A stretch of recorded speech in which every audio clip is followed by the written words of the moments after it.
My girlfriend and I took some time out to do some backpacking and travel the world. We went to some incredible places and met interesting people, but our most interesting story is probably this one. As I said above, we went all over Bolivia, Mexico, many places that have some unsafe reputations. However, we are both pretty good at reading people and staying out of trouble, so we never have any major incidents. We were on a fairly tight budget at this point in our journey, as we had recently been to Japan and wanted to chill for a bit before finding some work in Vietnam. We decided to volunteer on a Cambodian island. It's a bit of a luxury island full of resorts that we couldn't normally afford to stay at, so it seemed like a good gig. I worked behind the bar at this resort and my girlfriend worked in the restaurant. In return, we got to sleep in the dorm and our own meals were free. The manager told me that since I was working behind the bar, a Scottish and English guy who lived on the island would likely come and see me, and that his name was Dog. It didn't take long for this to take place. A fairly old guy in his late 50s and early 60s came into the bar. He was quite tall and still powerfully built, and was accompanied by a massive Rottweiler, which he quickly told me was also called Dog. We had a bit of a laugh, talking the crap out of each other. He was making fun of me for being Scottish, and I was making fun of him for going by the name Dog and being British. I noticed that he was always wearing wife beaters which said, Dog's Offshore Bar, and had a picture of his dog, the Rottweiler, on it. I got to know more about Dog the man. He used to work in construction and offshore, as did I, so we had quite a bit to talk about, and heaps of opportunity to talk as he usually arrived for his first beer at around 7 a.m. He was clearly an alcoholic, but he never struck me as a bad person early on, just a sadly complicated one. Anyone who's ever been to Vietnam, Thailand, or Cambodia, or any Southeast Asian country, will understand how rare it is to see a dog that isn't some kind of street mutt or tiny pet. Dog's huge dog would stand out even in Europe, however. Even for a Rottweiler, it was huge. Massively muscular with a metal chain to give some semblance of control if it was to kick off. I really liked dogs, so I was quite interested in what this huge dog was doing on the island, and always made sure to have some water out for it. It was friendly enough, but it never left his owner's side and seemed to be a working dog in terms of its intensity. It was clearly a guard dog. It turned out the dog was actually a Finnish drug dealer's dog, and that dog, the person, had brought him. He told me the dog had an attack command, and he kept him primed by using it often on the other island dogs. He told me that it had killed multiple dogs this way. I didn't believe this at first, but there was an island dog the manager would often leave food out for, and this dog would come near the bar usually when Dog's monster dog wasn't about, but that night, he must have been hungry enough to brave it. And Dog hissed the command and the Rottweiler bounded for the island dog, knocking over chairs and all sorts until he was called off. It was pretty scary. One night, I was sat at the bar talking with Dog about this job that I would be taking on soon at a digital marketing company. I was in talks with the CEO at this company at the time. It was for a digital marketing job in which I would work from home or coffee shops updating and improving websites. He said that it sounded made up and that the company was likely some kind of con to get my bank details. I told him that it was a real company and that I had Googled it. He was pretty gone at this point and the restaurant was now closed, so my girlfriend had joined us and we were all having a beer at the bar. He told my girlfriend how I believed everything I read online and how I shouldn't do that. He said people publish all kinds of made-up stuff on there, and I asked what he was referring to when he said, "And never Google me." So I was like, how could I Google your name? Your name's Dog. If I Googled you, I would just see a picture of a dog. But then I remembered those tops that he wore. Dog's Offshore Bar, so I told him, "I'm going to Google you," laughing. He was getting quite annoyed, but at this point, other than owning a weaponized canine, I thought that he was pretty harmless. I was wrong. I began reading out loud the interesting things I found out about his bar and other related stories. One of particular interest was about a conviction. The joking and laughing stopped, and I quickly stopped reading out loud. I looked quickly to my girlfriend, and I could see the smile leave her face as she realized we were drinking with a killer. It turned out this guy had murdered his wife and then been briefly imprisoned before paying bail. You can pay bail for murder in Thailand, and then fleeing the country before trial. He had stabbed her, and his alibi to the police was that he couldn't have killed her because he was a ladyboy on the beach at the time. He told us that he had been framed and that his wife's ex was in the police, and that he had killed her for moving on. I was nodding along to everything that he said, and trying my best to show that I agreed with him while making sure the machete I used to open up coconuts for cocktails was within easy reach, should his beast be given any command words. He told us about how hard it was being one of the few English guys in Thai prison, how he had to attack guards to get into solitary confinement, and then they beat him mercilessly. He told us that they had used to leave Shanks in his room and put him in the yard with bad people for him to get hurt. He told us that he had been killed before he went to prison, and that he killed while he was inside, but he didn't kill his wife. We both acted like we believed him, and eventually he left. The whole night, however, I was waiting next to the door for him and his dog to come for us. I even propped a bed up against the door so anyone coming in would knock it over so we would maybe have a chance to react. I nearly attacked my friend when he came in. It was pretty messed up. We quickly decided to leave after this and only saw Dog again once more. My girlfriend was opening a can of coconut milk for her curry, and he came by and jokingly asked if she needed a knife, and he patted his back pocket. The guy is known as Mick the Palm or Mick the Dog if you want to Google this. If you Google Dog's Offshore Bar, you'll see what I did. He was living on a tent on the island with his dog, keeping watch while he slept. I'm not sure if he's still there, but Dog, let's never meet again. I seem to be a magnet for creeps and weirdos, and since I got such a positive response on my last experience, I figured I would share a few more with you all. I'll be writing in order of Let's Not Meetness, so scroll to the end if you only want the scariest. A little bit of background. These all took place outside my home at the time, which was on the literal last block of a major city, right across the street from the beach. The building was framed on four sides by the beach, the woods, a construction site, and a few other sleepy houses, as well as a Muni line. Think the subway but above ground. It's the very last stop on the Muni, so unless you catch it at the right time of the day, or at the height of tourist season, the area is basically empty on the sidewalks. The house itself has an initial patio door, which doesn't always fully close if you don't slam it, and then an entry area with a staircase and leading up to a second locked door that leads to the apartment. My first experience. I get home from work one day at about 9 p.m. and immediately get into a small spat with my roommates. After about 30 minutes, I decide to leave and cool off a little bit. I had planned on sitting on the porch outside, but as I looked across the street at the ocean, I decided it would be more peaceful there. I had never been to the beach at night for safety, but as I looked at the well-lit parking lot and no one in sight, I decided it would be alright. In the 1 block span from the beach to my home, there was a little wooded path that started on my street and dumped you out at the crosswalk for the beach.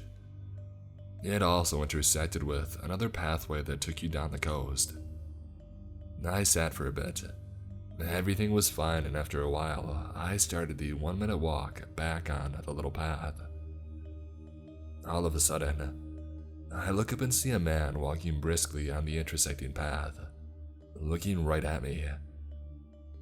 I speed up a bit and try to ignore him, and as we hit the section where the two paths intersect, I end up being about a foot away from him. He calls out to me, "Hey, I want to talk to you." I ignore him, and after a few more steps, he reaches out his hand and grabs a part of my hair, saying, "Hey, come here." I immediately yank my hair out of his hand and I book it the last block, sprinting to my house, and I can hear him running behind me. I turn the corner sharply and I am briefly out of his sight. Luckily, the initial entryway to the patio has been left open by accident, and I run in through the door and I slam it shut.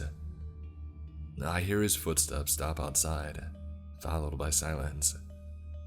As I go upstairs and I look through our front window, I see him walking away into the construction site. Experience number 2. I had a friend that lived a couple blocks from where I was, along the same stretch of beach. After hanging out one day, I decided to head back home around sunset. I've walked this way many times and it's just barely light outside still. Only a 5-minute walk, so I figure that I'll be home before dark. As I cross the intersection from their house, I notice a white van parked in the corner that is not usually there, covering a little garden I like to look at on my way back.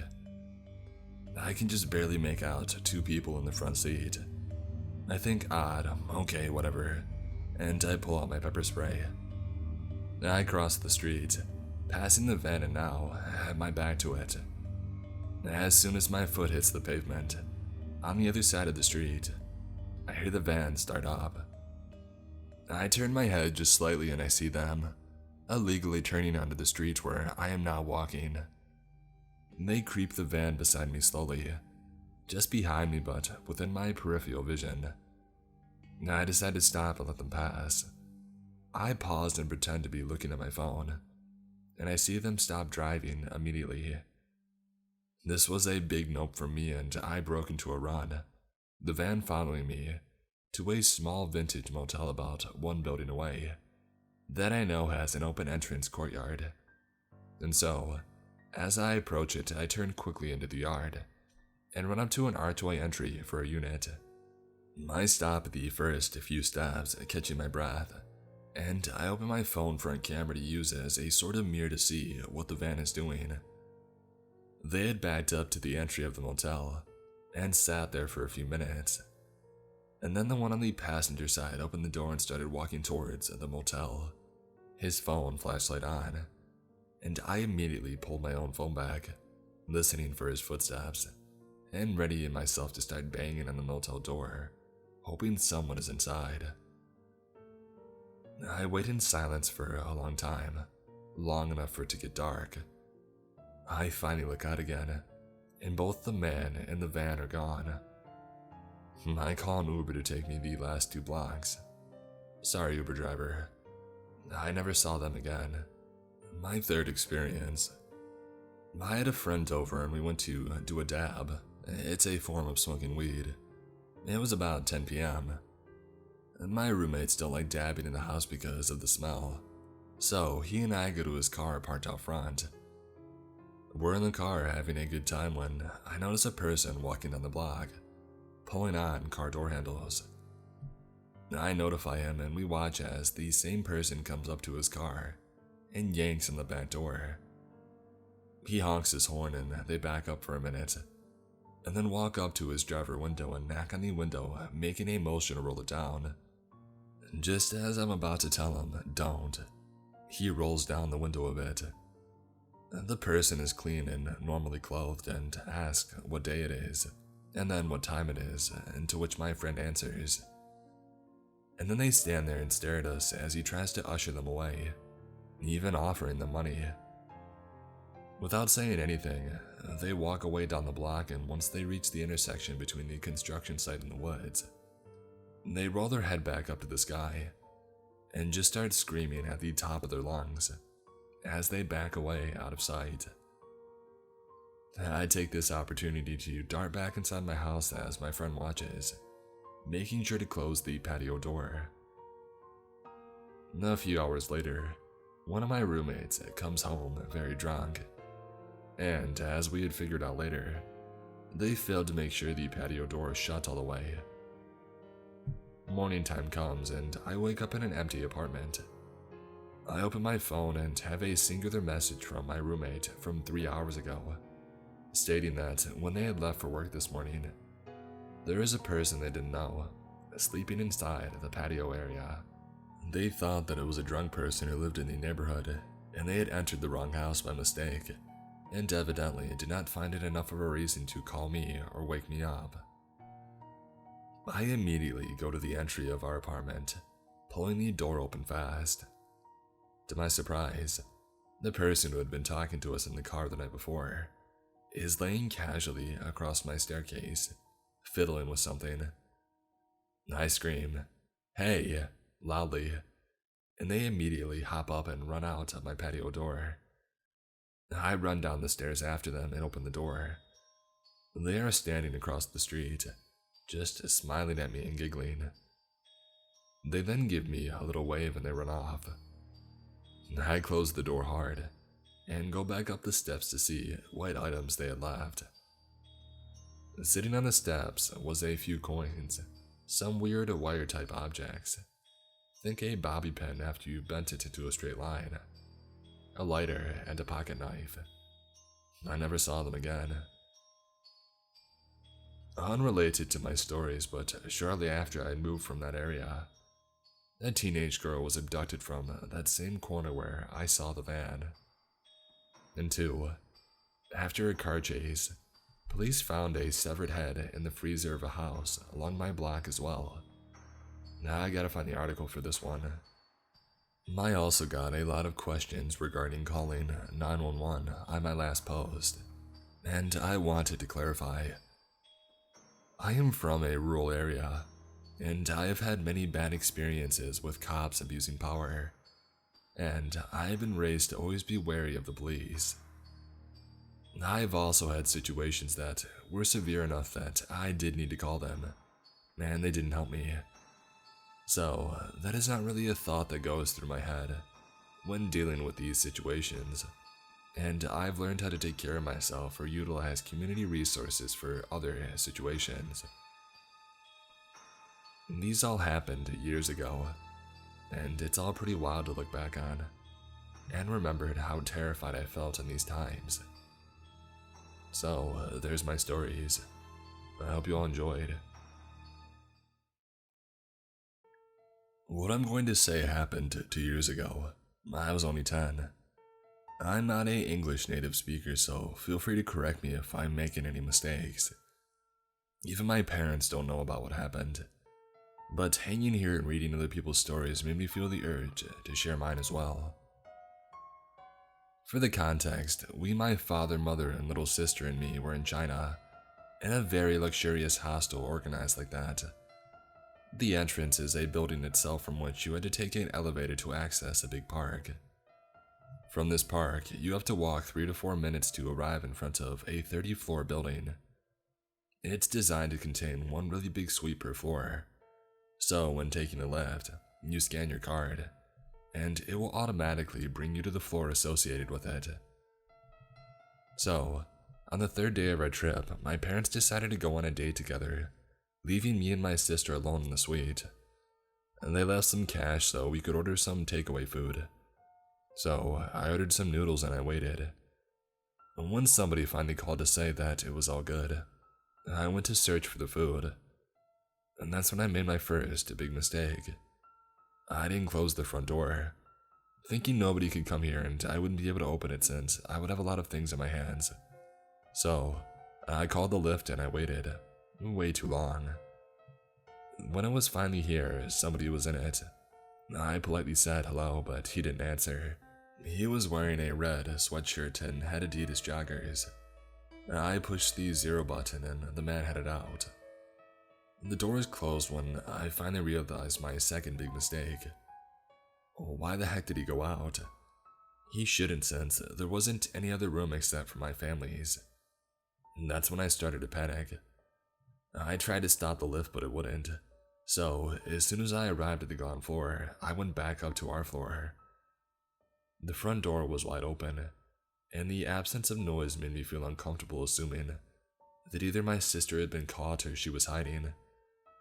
I went for the second option because the man was taller than me, which meant that his footsteps must have been heavier than mine on the ground, and I believed in my sister's intelligence to figure that out. I finally found her hiding behind one of the sofas crying. She told me that the man was searching in the luggage for valuable items. We played hide and seek with him. The room was real big. For almost 30 minutes, and I finally went in my room. I noticed that my Nintendo Switch had vanished on the way, and I called the reception to send some security guys to arrest the man. Everything went pretty smoothly, and the man turned out to be the son of somebody staying here, which made sense why he had access. One really creepy thing was that he had a knife on his way from the kitchen of our suite, showing that he didn't just want to take some of our stuff, but he had other things in mind.